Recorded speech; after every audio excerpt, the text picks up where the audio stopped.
नमस्कार दोस्तों, यह कथा धन्य की देवी माता लक्ष्मी की कथा है और जो इसे ध्यानपूर्वक पूरी सुनता है, मां लक्ष्मी उसे धन धान्य तथा सुख समृद्धि से पूर्ण करती है।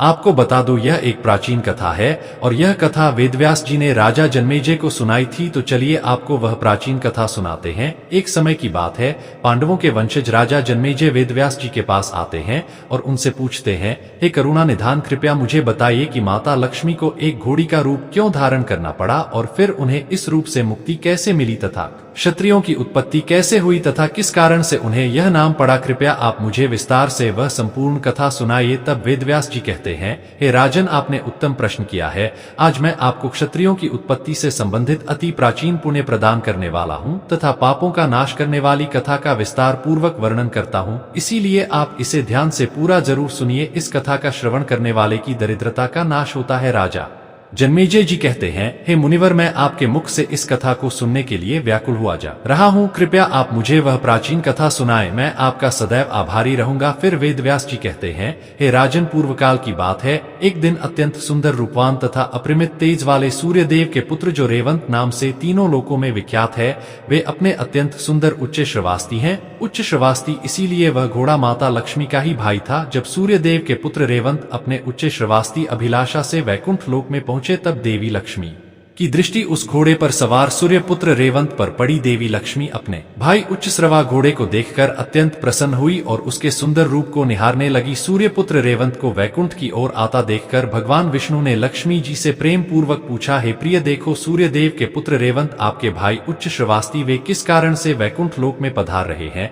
किंतु देवी लक्ष्मी ने भगवान विष्णु की बात नहीं सुनी और वे एक तक उस उच्च श्रवा घोड़े को ही देखने लगी। भगवान विष्णु ने बार बार पूछने पर भी देवी लक्ष्मी ने कुछ नहीं कहा, वे बस उस घोड़े को ही निहारने लगी। देवी लक्ष्मी को इस प्रकार से अत्यंत मोहित होकर उस घोड़े को निहारते हुए देखकर भगवान विष्णु क्रोधित हो गए और कहने लगे, हे सुलोचन, तुम क्या क्या देख रही हो। इस घोड़े को देखकर तुम इतनी मोहित हो गई हो कि मेरे द्वारा बार बार पूछने पर भी तुम उत्तर नहीं दे रही हो। तुम्हारा चित्त सभी ओर रमण करता है, इसीलिए हे प्रिय, तुम्हारी चंचलता के कारण तुम कहीं चली जाओगी। जिस प्रकार से सामान्य नारी चंचल होती है, तुम भी कभी स्थिर स्वभाव वाली नहीं रहोगी। तुम कभी अधिक समय के लिए एक स्थान पर नहीं रह सकोगी। मेरे पास रहकर भी तुम उस अश्व को देखकर मोहित हो गई हो, इसीलिए तुम मृत्यु लोक में घोड़ी के रूप में जन्म ग्रहण करोगी। जब भगवान विष्णु ने इस प्रकार से देवी लक्ष्मी को श्राप दे दिया तो देवी लक्ष्मी अत्यंत भयभीत तथा दुखी होकर रोने लगी और विनय से प्रणाम करते हुए भगवान विष्णु से कहने लगी, हे जगदीश्वर, हे करुणा निधान, हे केशव, हे गोविंद, एक छोटे से अपराध के लिए आपने मुझे ऐसा भयंकर श्राप दे दिया।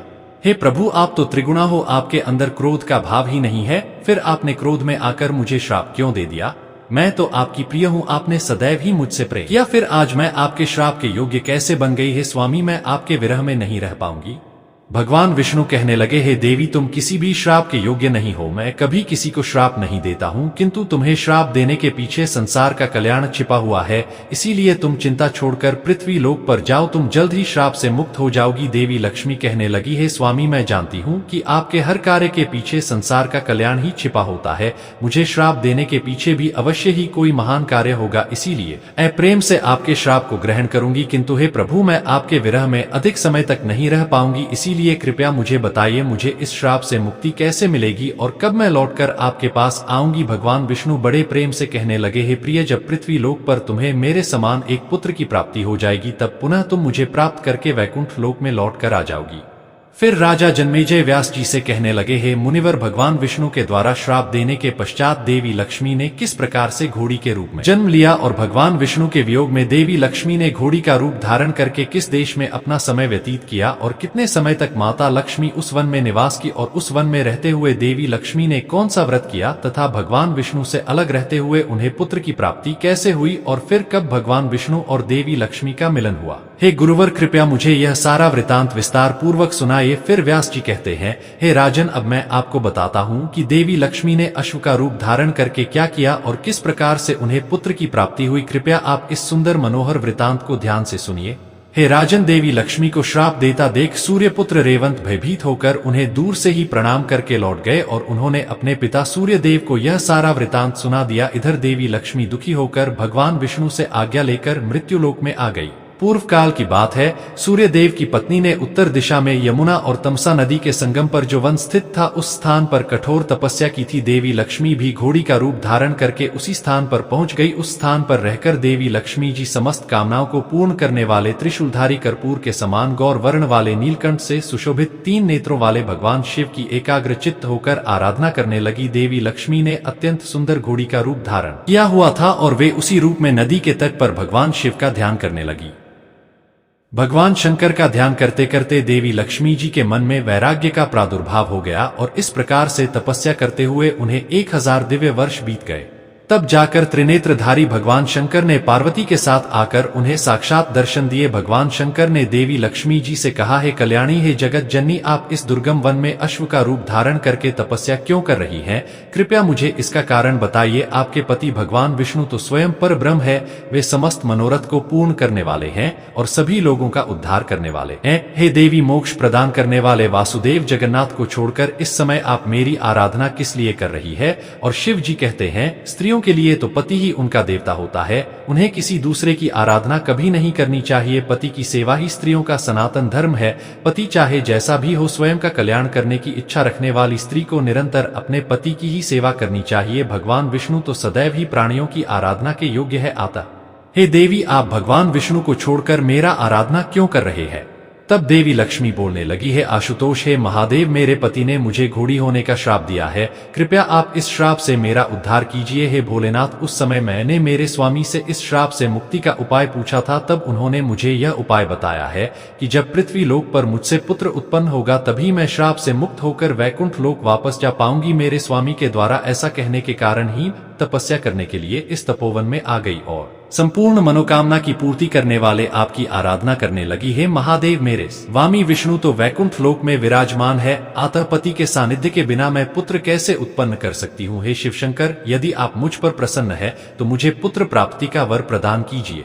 आप में और श्री हरि में कोई भेद नहीं है। हे महादेव, जब मैं अपने स्वामी के पास थी तभी से मुझे यह बात पता है कि जो आप है वही श्री हरि है और जो वे है वही महादेव है। आप दोनों एक ही है, इसमें संशय नहीं है। आप और श्री विष्णु एक ही है, यह जानकर ही मैंने आपका स्मरण किया है। अन्यथा हे शिव, पति को छोड़कर आपका आश्रय लेने से मुझे दोष जाता। भगवान शिव अचंभित हो जाते हैं, ऐ सुनकर कि जो बात देवता और ऋषि मुनि को पता नहीं है, माता लक्ष्मी को कैसे पता है? तब भगवान शिव बोलने लगे, हे देवी, मैं और विष्णु एक ही है, यह बात आपको कैसे पता चली? मुझे सच सच बताओ। देवता और ऋषि मुनि भी इस बात को नहीं जानते हैं, वे भी तरह तरह के कुतर्क करते रहते हैं, उन्हें भी हमारे एक होने की बात नहीं पता है। मेरे बहुत से भक्त भगवान विष्णु की निंदा करते हैं और श्री विष्णु के अनेक से भक्त सदैव मेरी निंदा करते हैं।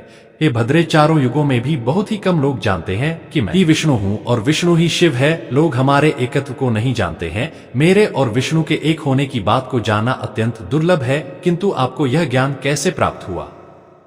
भगवान शिव के इस प्रकार से पूछने पर माता लक्ष्मी जी ने भगवान शिव को एक प्रसंग सुनाना आरंभ किया। लक्ष्मी जी बोली, हे महादेव, एक बार भगवान विष्णु एकांत में पद्मासन पर बैठकर ध्यान कर रहे थे। तब मैंने भगवान विष्णु को ध्यान करते हुए देखा तो मुझे बड़ा विस्मय हुआ। तब मैंने बड़ी ही विनम्रता से उन्हें पूछा, हे स्वामी, समुद्र मंथन के समय जब मेरा जन्म हुआ तो सभी देवताओं में आपको ही सर्वश्रेष्ठ देखकर मैंने आपको ही पति के रूप में स्वीकार किया था। आता हे सर्वेश्वर, आप ही पर ब्रह्म है, तो आप किसका ध्यान कर रहे हैं? क्या आपसे भी कोई श्रेष्ठ देवता इस जगत में है? मेरे मन में दुविधा उत्पन्न हो रही है, कृपया आप मुझे अपने मन की बात बताएं। तब भगवान विष्णु कहने लगे, हे प्रिय, मैं सदैव ही आशुतोष भगवान पार्वती पति शंकर का ध्यान कर रहा हूँ और देवादित्य मेरे भक्त जो भगवान शिव से द्वेष करते हैं, उनकी निंदा करते हैं, वे निश्चित रूप से नरक में पड़ते हैं और जो शिव के भक्त मेरी निंदा करते हैं वे भी नरकगामी ही होते हैं। देवी लक्ष्मी भगवान शिव से कहने लगी, हे महादेव, इस प्रकार से मेरे स्वामी ने इस अत्यंत गोपनीय रहस्य को मुझे बताया है, इसीलिए आपको भगवान विष्णु का परम प्रिय जानकर ही मैंने आपका ध्यान किया है। अतः हे महादेव, कृपया आप मुझे मेरे पति का सानिध्य प्राप्त हो ऐसा उपाय कीजिए। देवी लक्ष्मी के ऐसे वचन सुनकर भगवान शिव अत्यंत प्रसन्न हुए और मुस्कुराते हुए भगवान शिव कहने लगे, हे देवी, धैर्य रखो, मैं तुम्हारी तपस्या से प्रसन्न हूँ। तुम्हारा तुम्हारे पति से मिलन अवश्य होगा, इसमें कोई संदेह नहीं है। मेरी ही प्रेरणा से भगवान विष्णु अश्व का रूप धारण करके तुमसे मिलने के लिए तुम्हारे पास आएंगे और नारायण के मिलन से तुम्हें उन्हीं के समान पुत्र प्राप्त होगा जो वह पृथ्वी लोक पर राज्य करेगा और कीर्ति प्राप्त करेगा। इस प्रकार से पुत्र को प्राप्त करके तुम भगवान विष्णु के साथ वैकुंठ लोक को चली जाओगी और भगवान विष्णु की प्रिय हो जाओगी। आप दोनों का वह पुत्र एक वीर नाम से तीनों लोकों में विख्यात होगा और उसी पुत्र से पृथ्वी पर है वंश का निर्माण होगा। हे देवी, तुम सदैव ही अपना मन भगवान विष्णु में लगाओ, उन्हीं का चिंतन करो। यदि तुम हारा चित्त अपने स्वामी में लगा होता तो तुम्हारा ध्यान उस घोड़े पर नहीं जाता। इसी कारण से ही तुम्हें यह श्राप लगा है। एक स्त्री का मन सदैव ही उसके पति में ही लगा रहना चाहिए। अब तुम इसी स्थान पर बैठकर अपने पति भगवान विष्णु की आराधना करो, उन्हीं का ध्यान करो, तुम्हें इस श्राप से शीघ्र मुक्ति मिल जाएगी। इस प्रकार से भगवान शिव देवी लक्ष्मी को वरदान देकर पार्वती सहित उस स्थान से अंतर्ध्यान हो गए। फिर देवी लक्ष्मी उसी वन में बैठकर भगवान विष्णु का ध्यान करने लगी। एक घोड़ी के रूप में वे सदैव ही अपने पति को स्मरण करने लगी और अपने पति के अश्व रूप में आने की प्रतीक्षा करते हुए बार बार उनकी स्तुति करने लगी। इधर देवी लक्ष्मी को वरदान देकर भगवान शिव और माता पार्वती कैलाश पर्वत पर चले गए। वहां पहुंचकर उन्होंने देवी लक्ष्मी का कार्य सिद्ध करने के उद्देश्य से अपने कार्य कुशल गण चित्ररूप को बुलाया और कहने लगे, हे चित्ररूप, तुम अभी इसी क्षण वैकुंठ लोक जाओ और मेरे शब्दों में यह भगवान विष्णु से कहकर उनसे प्रार्थना करो जिससे वे अपने दुखी पत्नी को शोक मुक्त कर दें। भगवान शिव के ऐसा कहने पर वह चित्ररूप शीघ्रता से भगवान शंकर का संदेश लेकर वैकुंठ लोक की ओर निकल पड़ा। जब चित्ररूप वैकुंठ लोक पहुंचा तो वहां उसने देखा कि वैकुंठ लोक के द्वार पर 4 भुजाओं वाले साक्षात भगवान विष्णु के समान रूप वाले जय विजय नाम के 2 द्वारपाल खड़े हैं। उन्हें देखकर चित्ररूप ने उन्हें प्रणाम किया और उनसे कहने लगे, हे द्वारपालों, तुम लोग शीघ्र ही भगवान विष्णु के पास जाओ और उनसे कहो कि भगवान शिव द्वारा भेजा हुआ दूत उनके दर्शन करने के लिए उनके द्वार पर आया है। फिर भगवान विष्णु के पार्षद जय विजय शीघ्रता से भगवान विष्णु के पास जाकर उन्हें प्रणाम करके कहने लगे, हे प्रभु, भगवान शंकर का एक दूत आपके दर्शन करने के लिए आया है। वह द्वार पर खड़ा है। आप आदेश दीजिए कि उसे वैकुंठ लोक में प्रवेश दिया जाए या नहीं।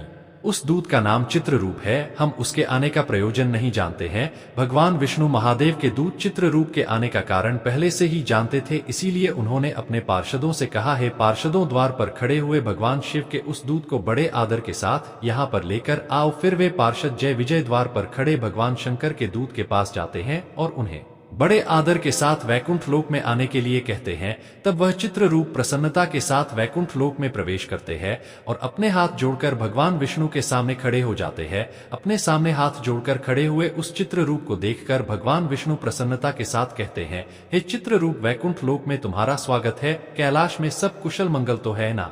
कहो, तुम भगवान शिव की ओर से क्या संदेश लेकर आए हो? तुम्हें शिव जी ने आज वैकुंठ में किस उद्देश्य से भेजा है? शिव जी का कोई काम तो नहीं आ पड़ा? तुम मुझे बताओ। भगवान विष्णु चित्ररूप से ऐसे पूछने लगे जैसे कुछ पता ही ना हो। प्रेम से बोलिए, भगवान विष्णु की जय। फिर चित्ररूप विनम्रता के साथ बोलने लगते हैं, हे गरुड़ ध्वज, हे जनार्दन, आपको मेरा प्रणाम है। आप तो सर्वज्ञानी हैं, सब कुछ जानते हैं। आप यह भी अवश्य ही जानते होंगे कि मैं आज आपके पास किस प्रयोजन से आया हूँ। तथापि भगवान शंकर ने मुझे आपके पास जिस कारण से भेजा है वह मैं आपसे कह रहा हूँ। हे प्रभु, भगवान शिव ने जिन शब्दों में कहा है मैं उन्हीं शब्दों में आपसे कह रहा हूँ। हे देवेश, उन्होंने कहा है कि हे विभो, आपकी भार्या लक्ष्मी जी यमुना और तमसा नदी के संगम पर दुर्गम वन में तपस्या कर रही है। समस्त संसार के आराधना के योग्य एवं समस्त मनोरथ को पूर्ण करने वाली देवी लक्ष्मी घोड़ी का रूप धारण किए हुए हैं। देवी लक्ष्मी के बिना इस संसार का कोई भी प्राणी सुखी नहीं रह सकता है। हे हरि, उनका परित्याग करने के पीछे क्या कारण है? हे हरि, दुर्बल तथा निर्धन व्यक्ति भी अपनी पत्नी की रक्षा करता है। तब हे प्रभु, आपने बिना अपराध के देवी लक्ष्मी का त्याग क्यों कर दिया? जिसकी भार्या संसार में दुख प्राप्त करती है उसके जीवन को धिक्कार है। ऐसे व्यक्ति की तो शत्रु भी निंदा करते हैं। आपके सभी शत्रु इस समय माता लक्ष्मी को आपसे अलग होकर दुखी देखकर प्रसन्न हो रहे होंगे। इसीलिए हे जगतपते, आप देवी लक्ष्मी जी को श्राप से मुक्त करके फिर से वैकुंठ लोक को लेकर आइए, अन्यथा अनर्थ हो जाएगा। सारा जगत देवी लक्ष्मी के बिना शोक और दुख से ग्रस्त है। पत्नी वियोग में आप भी दुखी हैं और मैं यह अच्छी तरह से समझ सकता हूँ। हे कमल नयन, जब मेरी पत्नी सती दक्ष के यज्ञ में जलकर भस्म हो गई थी तब मुझे भी असहनीय दुख भोगना पड़ा था। जो सती दक्ष के यज्ञ में जलकर भस्म हो गई थी उसे मैंने बहुत समय तक आप ही की तपस्या करके पार्वती के रूप में पुनः प्राप्त किया था। हे प्रभु, आपने अपनी भार्या को अकेला छोड़कर 1000 वर्ष के समय तक अकेले रहते हुए कौन सा सुख प्राप्त कर लिया। इसीलिए हे जगन्नाथ, आप देवी लक्ष्मी जी के पास अश्व का रूप धारण करके पतिव्रत धर्म का पालन करने वाली देवी लक्ष्मी के पास जाइए और उनसे पुत्र उत्पन्न करके वैकुंठ लेकर आइए। इस प्रकार से चित्ररूप ने भगवान शंकर का वह संदेश भगवान विष्णु को सुना दिया। चित्ररूप के मुख से भगवान शिव का संदेश सुनकर भगवान विष्णु ने कहा, ठीक है, महादेव का कथन सत्य है, मैं अवश्य ही अश्व धारण करके देवी लक्ष्मी के पास जाता हूँ। फिर भगवान शिव का वह दूत चित्ररूप कैलाश की ओर लौट जाता है। चित्ररूप के जाने के बाद भगवान विष्णु मनोहर अश्व का रूप धारण करके शीघ्रता से उस स्थान पर जाते हैं जहां पर देवी लक्ष्मी घोड़ी का रूप धारण करके तपस्या कर रही थी। उस स्थान पर भगवान विष्णु ने देखा कि देवी लक्ष्मी घोड़ी का रूप धारण करके तपस्या कर रही है। जब देवी लक्ष्मी ने घोड़े का रूप धारण किए हुए भगवान विष्णु को देखा तो उन्होंने उन्हें पहचान लिया और उन्हें देखकर देवी लक्ष्मी उन्हें बारंबार प्रणाम करने लगी। उनकी नेत्रों से आंसू बह रहे थे। फिर भगवान विष्णु ने देवी लक्ष्मी से कहा, हे प्रिय, आज तुम्हारी तपस्या सफल रही, मैं स्वयं तुम्हें इस श्राप से मुक्त करने के लिए आया हूँ। फिर भगवान विष्णु और देवी लक्ष्मी के मिलन से उस पवित्र स्थान पर एक सुंदर पुत्र का जन्म हुआ। फिर भगवान विष्णु ने मुस्कुराते हुए देवी लक्ष्मी से कहा, हे प्रिय, अब तुम इस शरीर का त्याग करो और पहले का तुम्हारा मनमोहक शरीर धारण करो। हे सुलोचन, हम दोनों ही दिव्य देह धारण करके अपने वैकुंठ लोक में चलेंगे और हमारा यह पुत्र यहीं पर रहेगा। देवी लक्ष्मी बोली, है स्वामी, अपने शरीर से उत्पन्न इस पुत्र को मैं इस दुर्गम वन में छोड़कर कैसे चली जाऊं? अपने पुत्र के प्रति स्नेह का त्याग करना अत्यंत कठिन है। हे प्रभु, इस अत्यंत दुर्गम वन में इस छोटे से बालक की क्या गति होगी? इसकी रक्षा कौन करेगा? तत्पश्चात देवी लक्ष्मी और विष्णु दोनों ही उत्तम विमान पर विराजमान हुए। तब फिर से देवी लक्ष्मी ने कहा, हे नाथ, मैं अपने इस पुत्र का त्याग नहीं कर सकती, इसीलिए आप इसे भी अपने साथ ले चलिए। तब भगवान विष्णु बोले, हे प्रिय, इस पुत्र के विषय में शोक करना तुम्हारे लिए उचित नहीं है। यह सुखपूर्वक यहीं पर रहेगा। इसकी रक्षा का प्रबंध मैंने पहले ही कर दिया है। हे देवी, हमारे इस पुत्र को यहाँ पर छोड़ने के पीछे एक महान कार्य छिपा हुआ है, मैं उसे बता रहा हूँ, तुम ध्यान से सुनो। इस पृथ्वी लोक पर ययाति के पुत्र तुर्वसु नामक प्रसिद्ध राजा है। इस समय वे पुत्र प्राप्ति की कामना से एक पवित्र तीर्थ में तपस्या कर रहे हैं। उन्हें तप करते हुए 100 वर्ष पूरे हो चुके हैं और उन्हीं के लिए मैंने यह पुत्र उत्पन्न किया है। इस पुत्र को मैं इसी समय उस राजा के पास भेज दूंगा। हे प्रिय, हमारा यह पुत्र राजा के यहाँ रहकर तीनों लोकों में कीर्ति प्राप्त करेगा। इसके द्वारा संसार के कल्याण के बड़े बड़े कार्य सिद्ध होने वाले हैं। इसीलिए अब तुम इस पुत्र की चिंता छोड़कर वैकुंठ लोक चलो। तुम्हें श्राप देने के पीछे मेरी यही लीला थी। भगवान विष्णु की यह बात सुनकर देवी लक्ष्मी बड़ी प्रसन्न हुई और फिर वे दोनों वैकुंठ लोक चले गए। व्यास मुनि राजा जन्मेजय से कहते हैं, हे राजन, इस प्रकार से भगवान विष्णु ने अपनी लीला रचकर एक पुत्र को जन्म दिया। उसी से है वंश का विस्तार हुआ है। भगवान विष्णु जो भी करते हैं उसके पीछे संसार का ही कल्याण छिपा हुआ होता है। इस प्रकार से भगवान विष्णु के श्राप के कारण माता लक्ष्मी को घोड़ी बनना पड़ा। और दोस्तों, इस प्रसंग के माध्यम से हमें यह भी सीखने को मिलता है कि भगवान विष्णु ने समस्त संसार को यह ज्ञान दिया है कि वे ही शिव हैं और शिव ही विष्णु है। दोनों में कभी भेदभाव नहीं करना चाहिए। तो दोस्तों, उम्मीद करता हूँ आपको यह कथा अच्छी लगी। कमेंट करके जरूर बताएगा। जानकारी अच्छी लगी तो वीडियो को लाइक करके और कमेंट में जय श्री विष्णु और हर हर महादेव अवश्य लिखे। साथ ही चैनल को सब्सक्राइब करें। आप सभी का धन्यवाद।